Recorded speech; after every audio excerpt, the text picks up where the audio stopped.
எத்தனையோ விளையாட்டுகளை நாம் விளையாண்டிருப்போம், பார்த்திருப்போம்.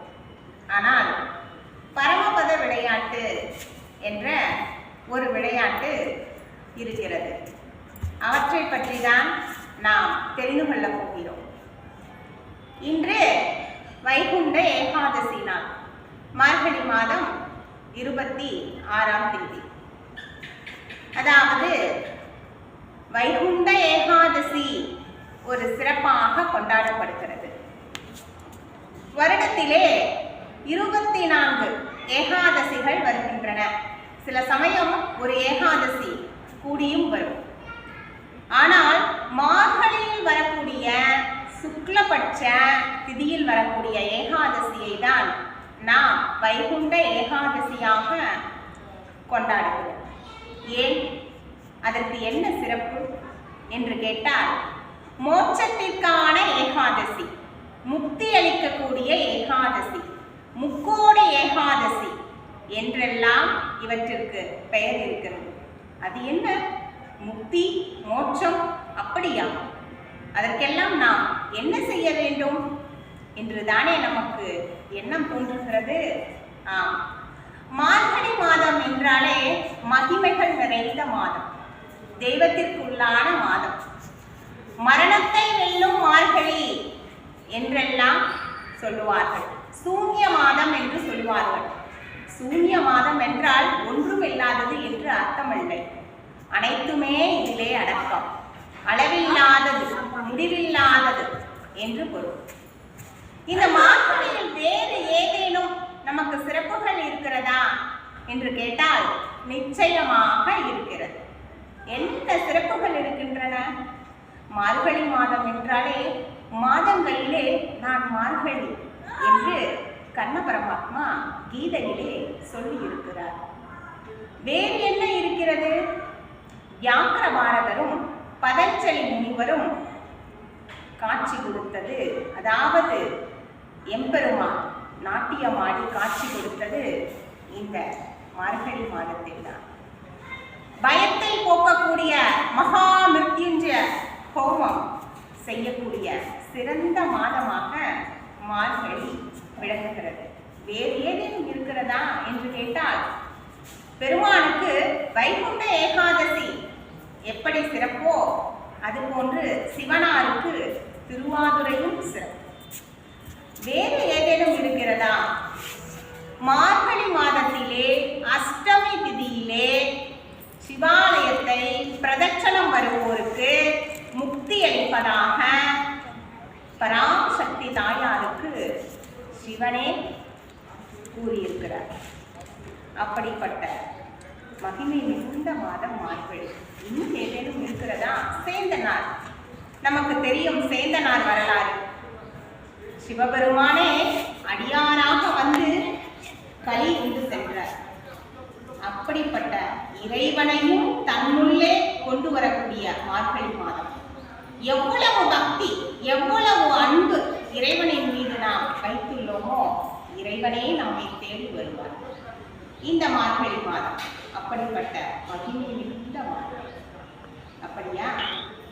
இந்த வைகுண்ட ஏகாதசி என்று சொல்லக்கூடிய இந்த மாதமானது மிகவும் சிறப்பு வாய்ந்தது. எப்படி இந்த வைகுண்ட ஏகாதசி உருவானது? 2 ஏகாதசிகள் ஒவ்வொரு மாதமும் வருகின்றன. வளர்பிறை ஏகாதசி, தேய்பிறை ஏகாதசி. கிருஷ்ண பட்சத்தில் ஒரு ஏகாதசி வரும், சுக்ல பட்சத்தில் ஒரு ஏகாதசி வரும். தேய்பிறை ஏகாதசியை நாம் உற்பத்தி ஏகாதசி என்றுதான் சொல்வோம். இந்த சுக்லபட்ச திதியில் வரக்கூடிய, வளர்பிறையில் வரக்கூடிய ஏகாதசியை மோட்ச ஏகாதசி, முக்கோடி ஏகாதசி என்று சொல்வோம். இந்த மார்கழி மாத வைகுண்ட ஏகாதசி விரதத்தை எவர் ஒருவர் சிரத்தையுடன் செய்கிறாரோ அவர்கள் முக்கோடி ஏகாதசி விரதம் இருந்ததற்கு சமர்ப்பணமாகிறது என்று புராணங்கள் சொல்கின்றன. இந்த வைகுண்ட ஏகாதசி விரதத்தை பகவானே அனுஷ்டிக்கிறார்களாம். தேவர்களும் அனுஷ்டிக்கிறார்களாம். அப்படி இருக்கும் பொழுது பாமர மனிதன் நாம் நிச்சயமாக இருக்க வேண்டும் அல்லவா? யுதிஷ்டிர மகாராஜாவிற்கு பகவான் ஸ்ரீ கிருஷ்ணர் இந்த ஏகாதசி எவ்வாறு உருவானது என்று ஒரு கதையை கூறுகிறார்.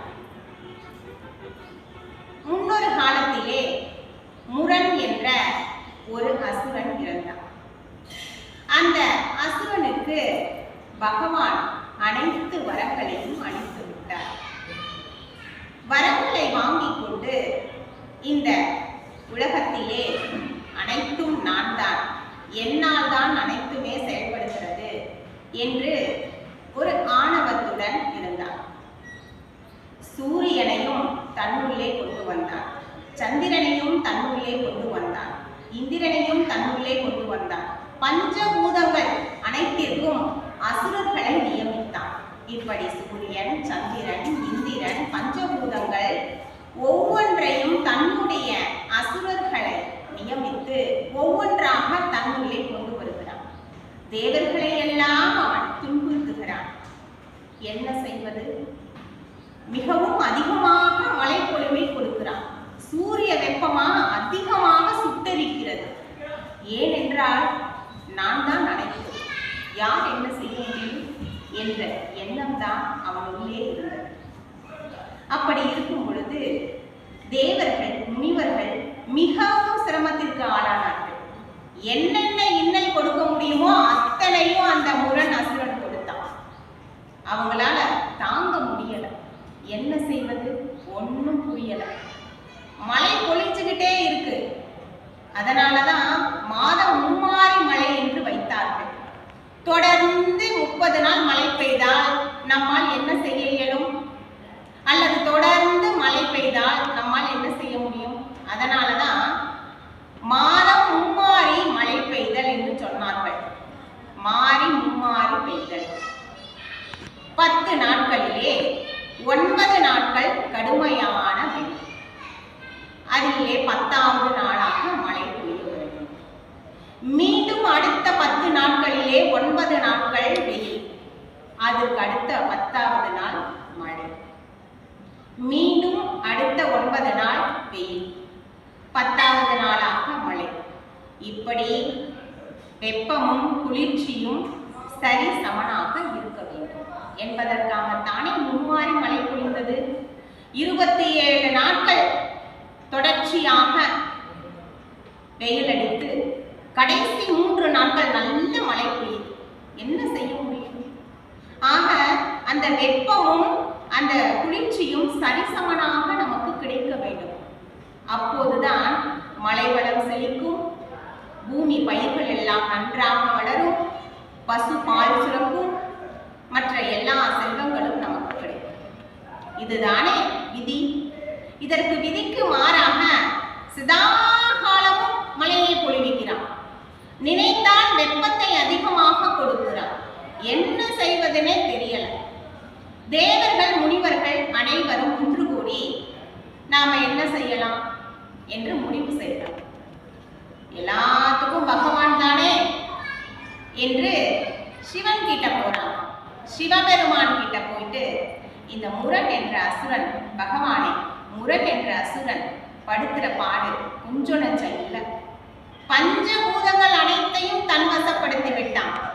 நாங்க என்ன செய்வது? இறைவா எங்களை காப்பாற்ற அப்படின்னு போய் தஞ்சம் அடையணும். சிவபெருமான் என்ன சொல்றார்? நீங்கள் மகாவிஷ்ணுவை சென்றடையுங்கள், அதற்கான ஒரு நல்ல ஒரு முடிவை அவர் கொடுப்பார், இந்த பிரச்சனைகளை எல்லாம் அவர் தீர்த்து வைப்பார் என்று சிவபெருமான் கூறுகிறார். இதற்குள் சூட்சமம் இருக்கிறது, அதை பிறகு பார்க்கலாம். மீண்டும் இந்த தேவர்கள், முனிவர்கள் இவர்கள் எல்லாம் மகாவிஷ்ணுவிடம் தஞ்சம் அடைகிறார்கள். மகாபிரபு நாராயணா, நாங்கள் என்ன செய்வது? இப்படி அந்த முரண் என்ற அசுரன் இயற்கைக்கு முரணாக செயல்படுகிறான். எங்களுடைய லோகங்களை எல்லாம் அவன் பறித்து கொண்டான்.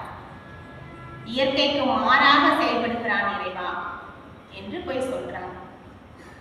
அப்பொழுது மகாவிஷ்ணு பக்தர்களுக்கு ஒன்று என்றால் ஓடோடி வந்து விடுவார் அல்லவா அந்த பரந்தாமன், அந்த நாராயணன். சற்றும் யோசிப்பாரா? அப்படியா, இதோ வருகிறேன் என்று கிளம்புகிறார். முரனிடம் வருகிறார். முரண் என்ற அசுரன் நிற்கிறான். என்ன முரண், ஏன் இப்படியெல்லாம் நீ செய்கிறாய்? உனக்கு என்ன? கொடுத்த சக்தியை முறையாக இயற்கைக்கு நேராக பயன்படுத்து. ஏன் தேவர்களை முனிவர்களை எல்லாம் நீ வந்து துன்புறுத்துற அப்படின்னு கேட்கிற. அதற்கு அவன் என்ன சொல்கிறான்? உங்களால் என்னை ஒன்றும் செய்ய முடியாது. எல்லா சக்தியும் என்கிட்ட இருக்கு, நான் எல்லா வரமும் வாங்கியிருக்கேன், என்னை ஒன்றும் செய்ய முடியாது. அந்த பிரம்மனாலையும் ஒன்றும் செய்ய முடியாது, அந்த சிவனாலையும் ஒன்றும் செய்ய முடியாது, விஷ்ணு உங்களாலையும் ஒன்றும் செய்ய முடியாது, நீங்க என்ன வேணாலும் செய்யுங்க என்று அகந்தையாக பேசுறான். பாருங்க, நம்முள் இருந்து செயல்படுவது எல்லாம் இறைவனே. அதுதானே நீதி, அதுதானே உண்மை. நம்முள் இருந்து செயல்படுவது எல்லாம் இறைவன் தானே. அந்த எண்ணம் அல்லவா தோன்ற வேண்டும். அதற்காகத்தான் இந்த சூட்சம். பிறகு போரிடுகிறார். முரனுக்கும் மகாவிஷ்ணுவுக்கும் போர் நடக்கிறது. அவன் மாயாஜாலம் தெரிந்தவன் மகாவிஷ்ணு. என்னென்ன மாயாஜாலம் தெரியுமோ எல்லா மாயாஜாலத்தையும் அவன் செய்யறான்.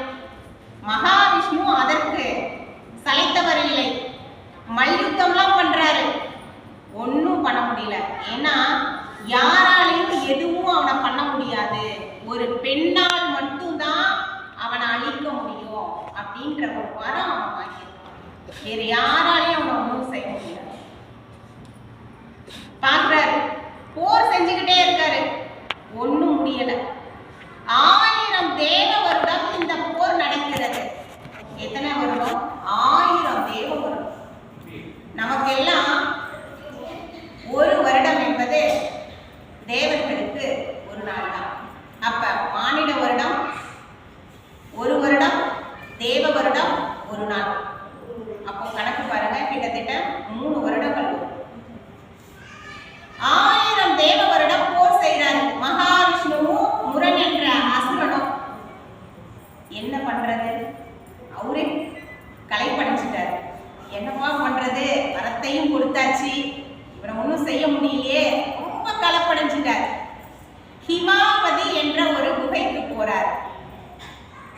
ஹிமாவதி என்ற ஒரு குகைக்கு போய் நித்திரை கொள்றாரு. பாவம், அவர் மட்டும்தான் என்ன செய்வாரு? 1000 தேவ வருடம் அவரும் போர் செய்யறாரு. அவருக்கும் களைப்பா இருக்கும் இல்லையா? அவர் என்ன பண்றாரு? போய் நித்திரை கொள்றாரு.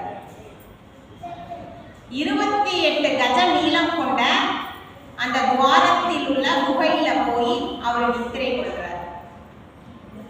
பாவம், மிகவும் அவருக்கு களைப்படைஞ்சிருச்சு. கண்டுபிடிச்சிட்டான் இந்த முரண் எங்க இருக்கிறாரு மகாவிஷ்ணு அப்படின்னு. அவன் தான் மாயாஜாலம் தெரிஞ்சவனாச்சே. வரான், மகாவிஷ்ணு இருக்கிற இடத்த கண்டுபிடிச்சிட்டான். அப்படியா, மகாவிஷ்ணுவை நான் கொன்றுவிட வேண்டும் என்று எடுக்கிறான் ஆயுதத்தை. நம்மை படைத்தவரை நாம் என்ன செய்ய வேண்டும்? வணங்க வேண்டும் தானே? அப்படி அவன் நினைக்கவே இல்லை. நாம தான் எல்லாம், நாம தான் தெய்வம், நாம எல்லா சக்தியும் என்கிட்ட தான் இருக்கும் அப்படின்ற ஆணவம் அவனுக்குள்ள. அப்பொழுது அந்த பரந்தாமனிடம் தேகத்திலிருந்து நித்திய ஒளி, மிகப்பெரிய ஒரு ஒளி பொருந்திய ஒரு பெண் தோன்றுகிறார். மகாவிஷ்ணுனுடைய தேகத்திலிருந்து தோன்றுகிறார். மிகவும் பிரகாசமானவர், நித்திய முகத்துடன் தோன்றுகிறார். அப்படி தோன்றும் பொழுது முரனுடன் போரிடுகிறார். ரொம்ப வருஷம், ரொம்ப நாள்லாம் கிடையாதுங்க. உடனே தோன்றிய அடுத்த கணமே அவளுடைய அத்துணை ஆயுதங்களையும் எடுக்கிறார். ஒரே போர்தான். முரண் அசுரன் விழுந்து விட்டான், மரணித்து விட்டான். இப்போது மகாவிஷ்ணு விழித்தெழுகிறார். பார்க்கிறாரு, ஆச்சரியமா பார்க்கிறாரு. முரண் அசுரன் சிரம் தனியாக கிடக்கிறது, உடல் தனியாக கிடக்கிறது. மகிழ்ச்சி மகிழ்ச்சி என்று சொல்றார். மன்னித்து விடுங்கள் இறைவா. அந்த பெண் சொல்கிறார், மன்னித்து விடுங்கள் இறைவா, தங்களை தீர்த்து கட்ட வேண்டும் என்று இந்த முரண் அசுரன் இங்கே வந்தான். ஆகையால் அவனை நான் சிரம் கொய்து விட்டேன் என்று சொல்றான். எனக்கு ரொம்ப மகிழ்ச்சிமா, உனக்கு என்ன வர வேணும் கேளு, நீ கேட்கிற வரத்தை நான் கொடுக்குறேன் அப்படின்னு சொல்லி மகாவிஷ்ணு சொல்றார். அப்பொழுது அந்த பெண்ணுக்கு ஏகாதசி என்ற ஒரு பெயரையும் மகாவிஷ்ணு வைக்கிறார். ஏனென்றால் ஒரு மாதத்திலே 30 நாட்கள் இருக்கின்றன. அமாவாசை, பௌர்ணமி, இந்த திதிகள் எல்லாம் மாறி மாறி வருகின்றன. அமாவாசைக்கு அடுத்தபடியாக பிரதமை, துவித்தியை, திருத்தியை, சதுர்த்தி, பஞ்சமி, சஷ்டி, சப்தமி, அஷ்டமி, நவமி, தசமி, ஏகாதசி, துவாதசி, திரையோதசி, சதுர்த்தசி, பிறகு பௌர்ணமி. இந்த திதிகள் எல்லாம் மீண்டும் மீண்டும் வந்து கொண்டே இருக்கும். அமாவாசைக்கு அடுத்தபடியாக ஆரம்பித்து மீண்டும் பௌர்ணமி, மீண்டும் தொடங்குகின்றன. இப்படி 11ஆம் திதியாக இந்த ஏகாதசி திதி வருகிறது.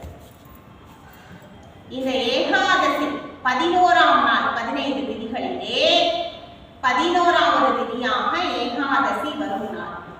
ஆக ஏகாதசி என்று பெருமான் பெயர் வைக்கிறார். உனக்கு என்ன வர வேணும் நான் தரேன்.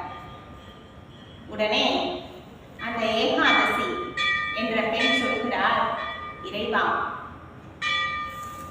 இந்த ஏகாதசி நாள்ல நான் ஏகாதசி என்று எனக்கு நீங்கள் பெயர் வைத்தீர்கள் அல்லவா, இந்த நன்னாளில் யாரெல்லாம் உங்களின் நாமத்தை சொல்லி கொண்டாடுகிறார்களோ, யாரெல்லாம் உங்களுக்கு விரதம் இருந்து வழிபடுகிறார்களோ அவர்களுக்கெல்லாம் நீங்கள் மோட்சத்தை கொடுக்க வேண்டும் என்று அந்த ஏகாதசி பெண் கூறுகிறார்.